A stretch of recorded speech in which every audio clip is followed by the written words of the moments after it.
Segundo João da Cruz, o conhecer, o possuir, o saborear, são maneiras que o homem procura de construir pontes frente a um abismo. Abismo este, sua própria natureza.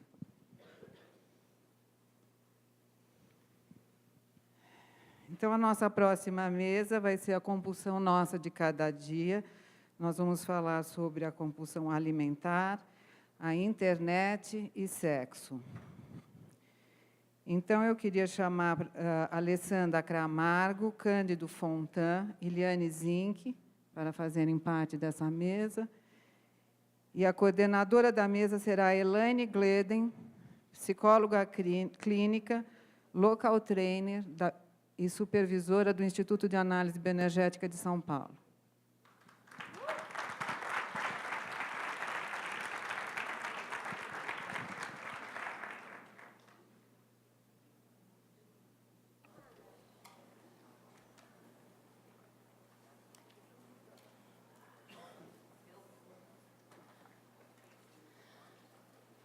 Boa tarde. Eu acho que todos vocês estiveram aqui pela manhã, quando o Ricardo Rego intitulou a mesa dele expor, deixa eu ver, uma mesa de peso. Então, oi? Da pesada. Uma mesa da pesada, isto. Agora eu vou batizar esta nossa como uma mesa de peso com esbeltos. Espero que, ao sairmos daqui, ninguém nos rogue praga. 1, 2, 3, 1, 2, 3. Então, vamos lá. Atualmente, somos atravessados por compulsão. E não diferente de nós, as nossas clínicas, os nossos pacientes e o planeta Terra.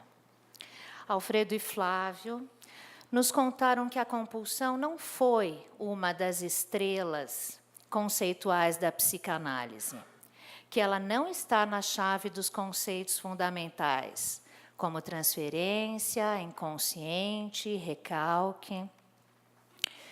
Mas somos muitos portadores do transtorno do impulso, compulsivos em trabalho, em exercícios, na hipersexualidade, no desejo sexual hiperativo, em devorar tudo que aparece à nossa frente e não comer nada, mesmo que eu morra.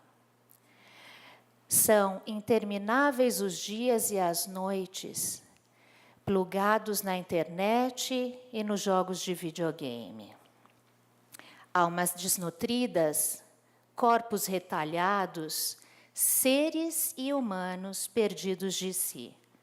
Nosso tempo de possibilidade e de elaboração, constituição e entrelaçamento de sonhos, memórias, pensamentos, vida interior e subjetividade cada vez mais afetados.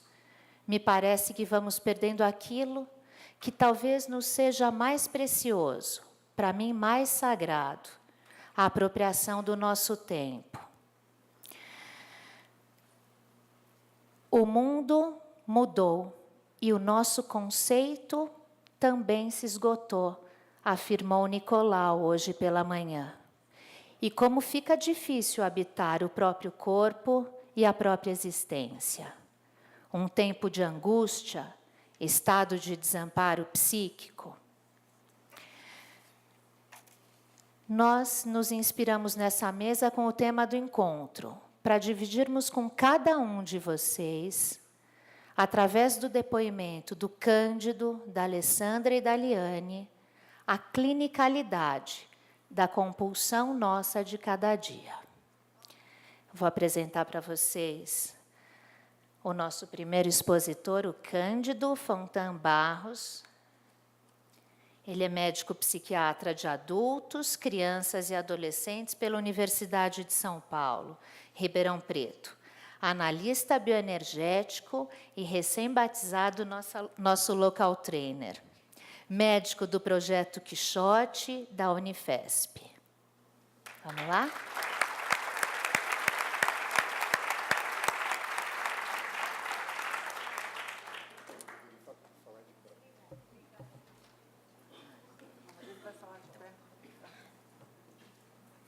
Eu preferi falar de pé aqui. Então, eu queria agradecer à organização das 3Bio pelo convite, e eu vou falar sobre a questão da corporeidade do jovem e da criança, tá? Os digital kids, tá? A questão da compulsão das novas tecnologias, entre as quais a internet e os videogames.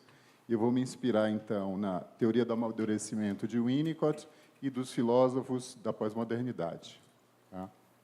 Eu vou pretender usar algumas vinhetas clínicas de casos, tá? Tanto alguns casos de consultório, como casos da universidade, desse projeto que trabalha com crianças de risco. E nós desenvolvemos atualmente um projeto sobre os riscos online. Tá? Bom.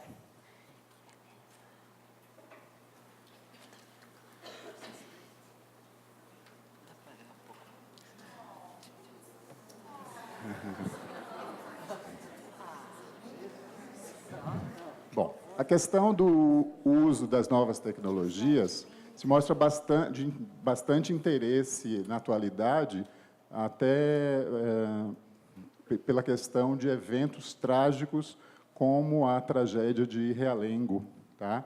Aquele atirador juvenil. Tá? Então, a primeira vez que isso acontece na América Latina, tá? Mas esses atiradores juvenis que têm um componente agressivo, e uma boa parte, esses atiradores, eles são jogadores compulsivos de jogos bélicos. Tá?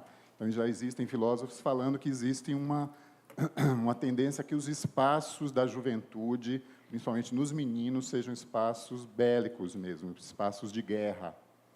E eu não sei se vocês sabem que, assim, provavelmente a Nintendo e as grandes empresas de videojogos, elas devem ter uma forte assessoria de imprensa.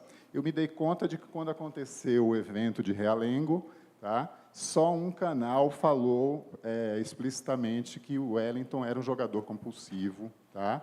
Então, ele tinha já uma vivência paranoica, já de uma esquizofrenia, provavelmente, no espaço virtual. Agora, esse único canal foi um canal evangélico. Tá? Na madrugada, ele mostrou realmente, tá, que ele era um jogador dessa modalidade de jogos. Tá? Bom, esse uso, né, das novas mídias e tecnologias, gente, nos fazem assim, a gente pensar, tá, na virada histórica que aconteceu com a chegada da televisão na cultura contemporânea. Então, essas duas primeiras ilustrações que eu escolhi, então, vejam, a primeira é a dos anos 50, uma senhorinha com um robô. Isso é uma foto de uma loja de brinquedos nos anos 50. Então, que eu achei interessante toda essa questão, assim, as tecnologias e os pequenos aparelhinhos que se tornam nossos amigos. Tá? Então, é uma tendência atual de que toda a tecnologia ela seja portátil, tá? E ela apele para as emoções e para a relação. Certo? Então, isso é uma tendência, tá? Em que os objetos, atualmente, computacionais, eles sejam nossos companheiros para, talvez, lidar com a solidão contemporânea. Certo? E, aí, na segunda ilustração, também uma família nos anos 50, então, mostrando assim, uma virada bem importante na história, porque, assim, anteriormente, as mães eram as grandes contadoras de histórias, os mitos para os seus filhos. Tá?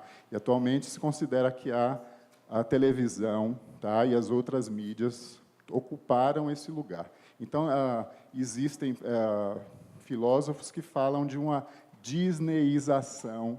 Tá? Então, as histórias dos irmãos Grimm, que as nossas mães contavam, né, quando a gente era pequeno, com os livrinhos de história, tá? Hoje, uma mãe contemporânea, ela, sem tempo, ela coloca um DVD da Cinderela de Disney. Tá? Não é mais a Cinderela que a gente tinha que imaginar, né, com a narrativa materna. Tá? Então, vejam, participação da mãe contemporânea, ela se modificou.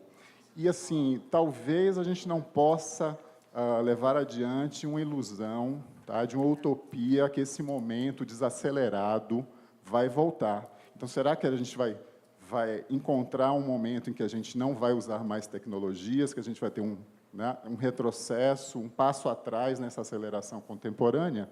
Né? Então, esse é um questionamento, tá? E provavelmente essa idealização, tá, é muito difícil de ser encontrada. Eu vou começar, então, falando de o Pierre Levy, que já esteve no Brasil, no Congresso de Terapias Corporais. Tá? Então, o Pierre Levy ele é um filósofo considerado um dos filósofos otimistas da cybercultura, que existem filósofos mais catastróficos ou pessimistas, e o Levy é um filósofo considerado otimista. Tá? Então, ele coloca que a mídia pode narrar histórias sensíveis, mostrando novos caminhos para uma convivência com a diversidade no mundo contemporâneo. Tá? Então, ele enaltece os valores positivos da mídia, como a internet, tá? A criação de uma cultura coletiva. Então, Levy acredita que assim, a internet, essas novas tecnologias, elas representam um novo objeto. Tá? Então, a nova maneira inédita de fazer sociedade inteligentemente. Então, eu vou fazer, então, um paralelo, assim, usando, então, os conhecimentos de Winnicott e os teóricos do Middle Group, tá?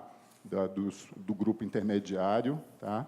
Que eram aqueles analistas independentes que se dedicaram ao estudo das relações objetais. Para a gente compreender, então, a questão do uso do objeto. E como que o uso do objeto é usado criativamente, tá? Falando do conceito de criatividade em Winnicott, ou pensando assim, quando que o uso do objeto, tá? Ele pode virar um fetiche, tá? E despersonalização, tá? No espaço transicional. Bom, esses dois autores, Lee e Wu, eles são coreanos, porque assim o Brasil ele está muito atrás de alguns países que já foram foram em busca de estudar os fenômenos de massa com as novas tecnologias. Então esses dois eles são cyberpsicólogos, né? Então a Coreia é um país bem de frente, ele é pioneiro, tá, no estudo da cyberpsicologia, tá, psicologia cibernética. Bom, ele fala então que os adolescentes eles podem considerar a internet sua nova figura de apego ou podem buscar novas figuras de apego através da internet. Não sei se vocês sabem assim, tem um dado de uma última pesquisa na Alemanha, tá, mostrando assim que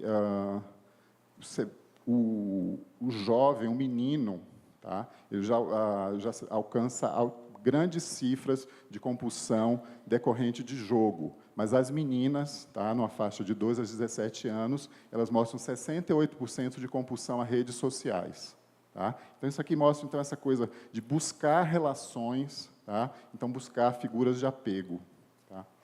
Então, nos nossos consultórios, a gente, sejamos terapeutas ou de crianças e adolescentes, ou mesmo de adultos, a gente encontra as descrições dos pais, tá? Que nos falam que os jovens, esses cyber kids, né? Que eles são hiperexcitados, rebeldes, isolados, alienados ou consumistas. Tá? Agora, nós próprios, nós adultos da geração dos educadores, dos terapeutas, nós próprios já vivemos uma constatação que, quando a gente se desconecta das nossas redes, tá? Quando a gente desliga o nosso celular, tá? A gente passa por uma sensação de estranheza ou de desamparo. Tá? Então, são fatos curiosos aí, uma introdução.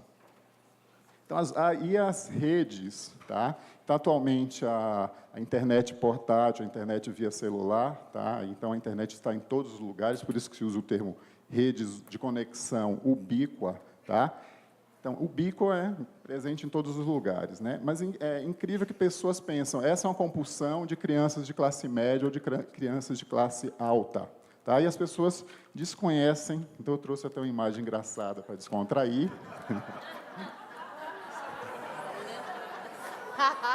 Ótimo! A Lan House. Isso no interior de Minas. Ótimo. Ô, Mineiras! Ai, de Minas, viu, meninas? Bom, agora, existe, gente, um belo documentário naquela série Doc TV, da TV Cultura, me foge o nome exatamente, mas é um documentário sobre as lan houses da favela de Heliópolis, em São Paulo. Então, existem dentro da comunidade de Heliópolis 33 lan houses, fora, sim, os moradores da comunidade que têm computador ou PlayStation ou outros tipos de videogame em casa. Tá? Então, esse não é um problema só de crianças de classe alta. Uma característica já apontada por vários estudiosos das mídias, desde da geração em que falava da televisão como babá eletrônica, tá? Já se referiam à mídia, tá? Como possuindo um poder hipnótico, certo? Isso desde a escola de Frankfurt, Adorno, Horkheimer já se referiam a essa questão assim, a correlação da cultura de massa e esse poder hipnótico, tá? Esse poder de alienação, tá? E participando já da educação infantil, tá? A questão da babá eletrônica. O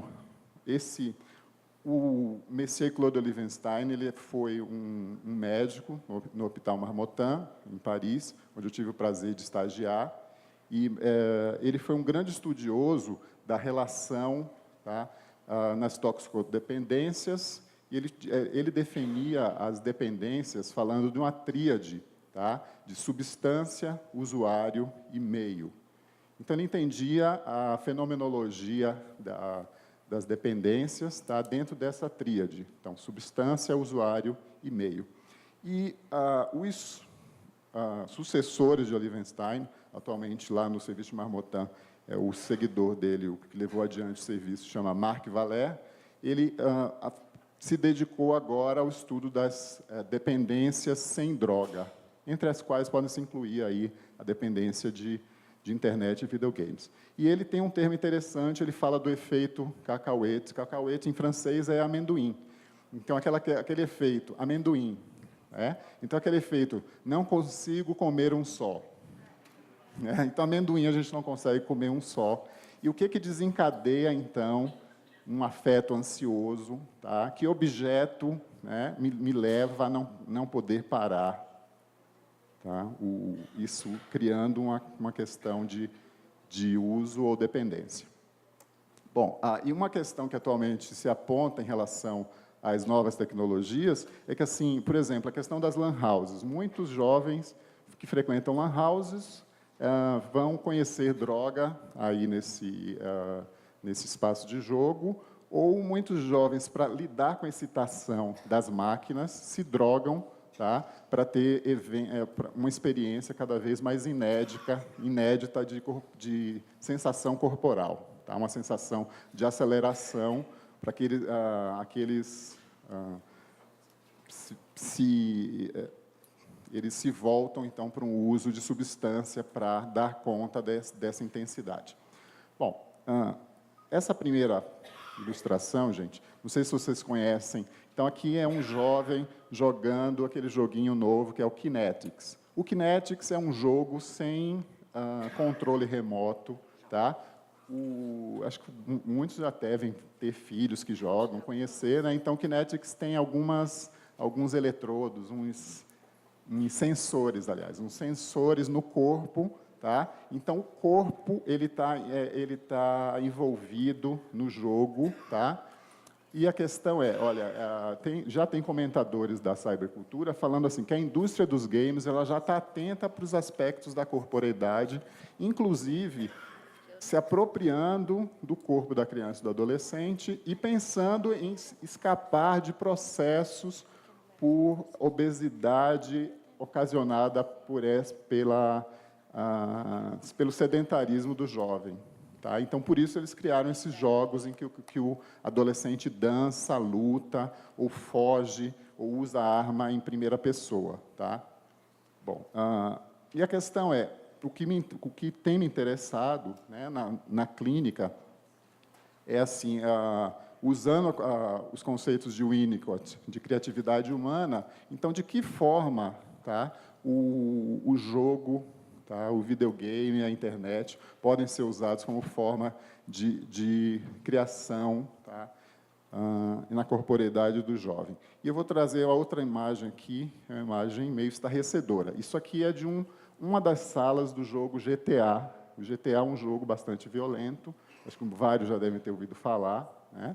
Então, nesse jogo, algumas tarefas. A tarefa principal, tá? GTA é Grand Theft Auto, quer dizer, é o grande furto de carro. A principal tarefa do GTA é roubar carro, tá? E os jovens ganham pontos. Então, se você atropela uma velhinha, você ganha pontos. Se você atropela um grupo de monges budistas, você ganha muitos pontos. E esse jogo, gente, é extremamente popular. Houve uma tentativa de proibir esse jogo no Brasil, mas foi em vão. Foi vã, porque ele é bastante popular. Em qualquer vendedor pirata você encontra, você baixa na internet, tá? E existem salas, assim, à medida que os próprios usuários modificam os videogames, eles criam salas horríveis. Então, tem sala de estupro, tem sala de tortura. Então, vocês estão vendo aí uma sala de tortura. Tá? Então, vejam como é que fica a questão da ética. Tá? Porque, assim, existe um autor que é totalmente a favor do videogame. Ele fala que o videogame ele nos proporciona uma aeróbica mental. O termo dele é aeróbica mental. Esse autor se chama Steven Johnson.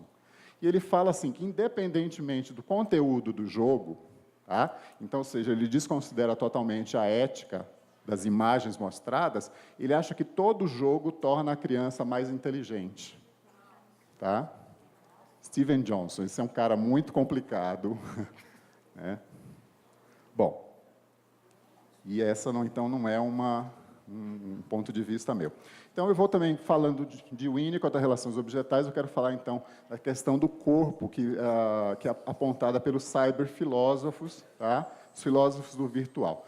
Os filósofos, gente, se inspiram, tem toda uma cultura, tá? Cinematográfica e literária, que é a cultura ciborgue. Tá? Então, existe uma geração cyberpunk, tá? Que fala de um corpo, o corpo androide. Acho que todo mundo viu o filme Blade Runner.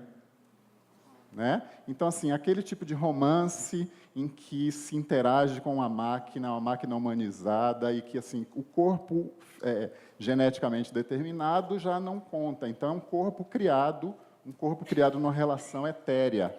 Então, esse movimento já está falando o quê? De uma descorporificação favorável. Essa é uma ótica dessa filosofia, desses literatas, então, inclusive, que eles se denominam cyberpunks. Tá?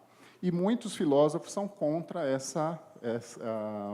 esse alinhamento ao corpo. Tá? Então, eu trouxe aqui, eu acho que nem todo mundo vai lembrar, porque algumas pessoas são jovens.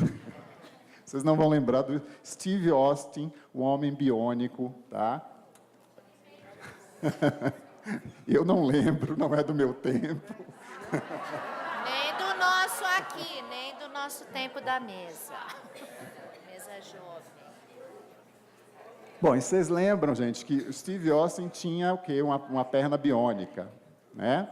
Bom, o que os cyberfilósofos falam, gente, é que assim, olha, o nosso celular, o nosso iPad, o nosso laptop, ele já funciona como as próteses aos nossos sentidos. Eles são as nossas próteses contemporâneas. Tá? Então, por exemplo, quando a gente desliga o celular e a gente vai para uma ilha, para um lugar, uma fazenda onde a gente não tem contato através do celular, a gente se sente desprotegido, como se a gente perdesse um braço. Tá? Então, eles funcionam como as nossas próteses cibernéticas. E isso, para a criança, se a gente pensar, a babá eletrônica é a edição disso na criança. Tá? Só que nós todos já temos várias babás eletrônicas, inclusive nós adultos. Tá? E Paul Virilio, que ele era um cyberfilósofo mais pessimista, bem mais pessimista do que o Pierre Levy, ele vai falando aqui, gente, de uma utopia. Ele acredita, então, numa volta ao corpo. E essa volta ao corpo, para ele, precisa vir através das artes. Depois eu vou polemizar um pouco sobre isso, assim, se realmente a arte nos oferece uma esperança. Tá? Então, vejam a frase dele. Ele coloca: o teatro e a dança são as duas linhas de resistência à virtualização. É preciso preservá-las. Se as deixarmos desaparecer na virtualização, se não preservarmos os corpos de atores e dançarinos, provaremos que as novas tecnologias são exterminadoras do corpo. Então, ele acha que assim, os corpos dos dançarinos e dos atores são a forma de resistência, de criatividade. Eu acho interessante, a gente vai polemizar sobre isso, interessante a gente ver que, esse ano, a questão da bioarte, tá, que veio a brilhantar o Congresso, né, gente? Bom, e aqui falando um pouco já da questão do corpo. Ai, meu Deus. Gente, falta bastante, desculpa. Bom, o corpo contemporâneo, gente, ele é um corpo também assim, vejam, aqui é um personagem de videogame também customizado com imagens da favela do Rio de Janeiro. Então, já existe uma questão assim, os corpos, tá, dos jovens, eles buscam sensações inéditas, certo? Já existe uma questão que Lipovetsky aponta do hiperindividualismo, então eu coloquei aqui uma casa, um projeto imobiliário que eles colocam aclimação. Então, toda a questão do eu individual, certo? E o Winnicott fala da questão do self, não do eu individual. Então, ele vai buscar um eu que se relaciona e que surge a partir de relações e nas relações. Tá? Bom, e a questão do hiperreal. Então, assim, os games, eles trazem, então, uma realidade que nos atordoa, que já é chamada de hiperreal. Tá? Essa realidade que já nos inunda.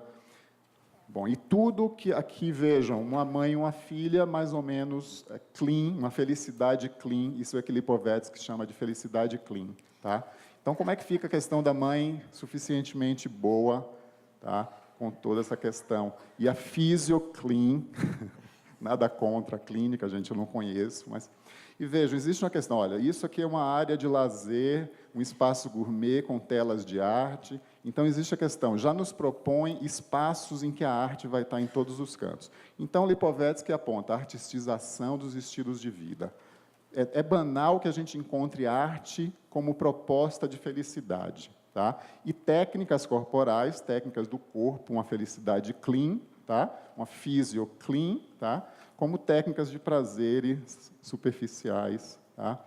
E, na verdade, nós vemos assim, a questão, as mães, como Winnicott acreditava que as mães,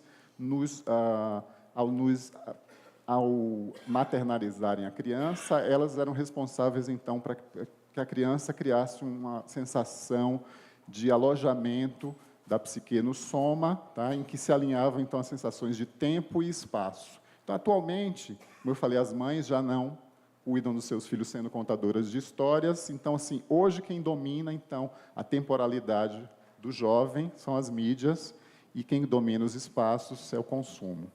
Tá? E isso nos é oferecido como boa vida.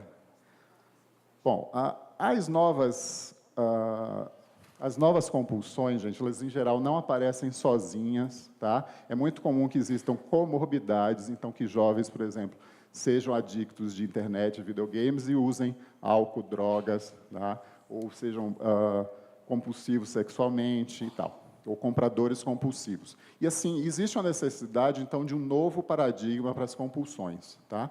Então, o estudo das compulsões em Freud e Reich, tá? Então, Freud estudou as compulsões lá, o principal caso dele de distúrbio obsessivo-compulsivo foi o Homem dos Ratos, e Freud classificou, então, ele como um tipo anal, tá? Um tipo pré-edípico. E Reich acreditava que o obsessivo-compulsivo era um tipo edípico. Então, existia essa diferença teórica. Mas se pauta, então, essa compreensão das compulsões falando de Édipo e castração. E a minha vivência clínica com esses jovens é a teoria do corpo das pulsões, em Freud, Reich e Lowen, mostra-se, ao meu ver, insuficiente para considerarmos a complexidade dos processos corporais dos jovens pós-modernos e a manifestação dos seus múltiplos selves. Então, assim, na tela, quando a criança abre os vários windows, tá? Ela pode jogar, ela pode comprar, ela pode namorar, ela pode buscar sexo, ela pode postar imagens, tá? Então, se expressam na tela múltiplos selves, tá? Então, esse eu individualizado, tá? O ego, tá? Já não explica, então, essa formação criativa de múltiplos selves. Então, qual que é a crítica, então, ao modelo corporal, tá? da visão pulsional? Tá? A visão não prioriza, a visão pulsional de Freud e Reich, não prioriza que o eu se constitui através de relações e nas relações. Tá? Então, se parte a partir de uma visão de um eu autoconstituído, certo? Que é bem diferente do que o Winnicott e o Middle Group acreditavam.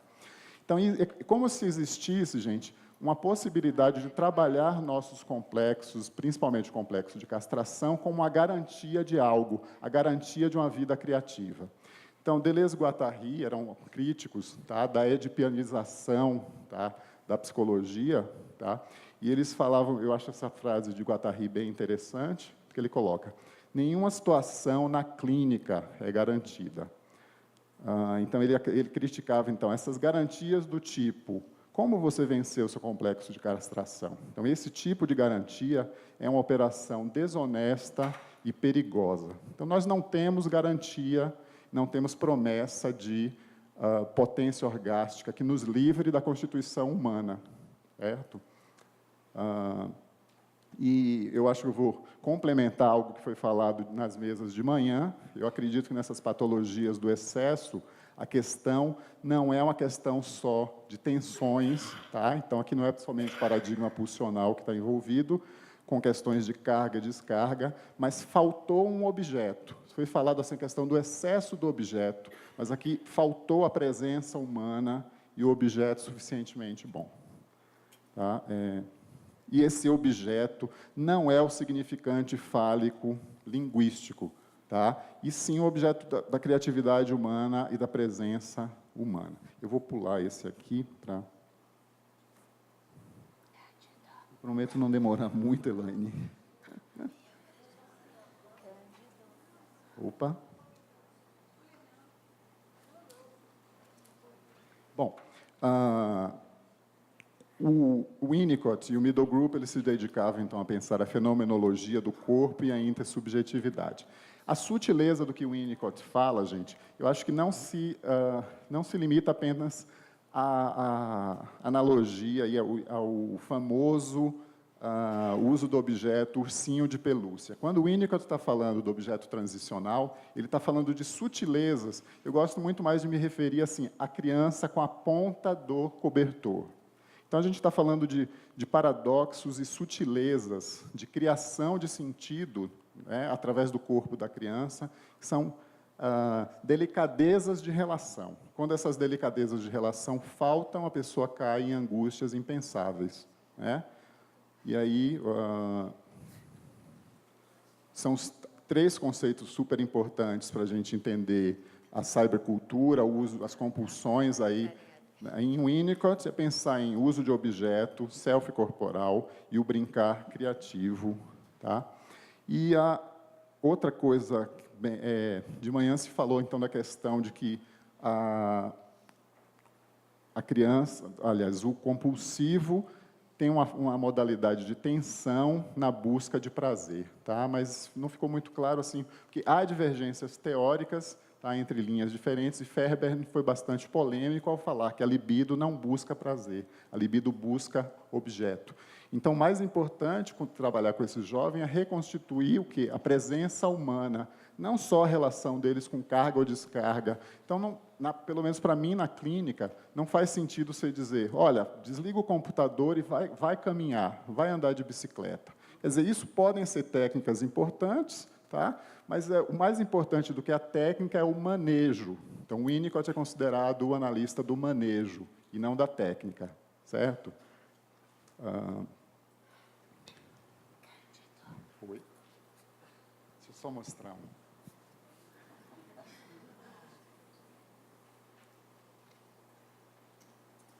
E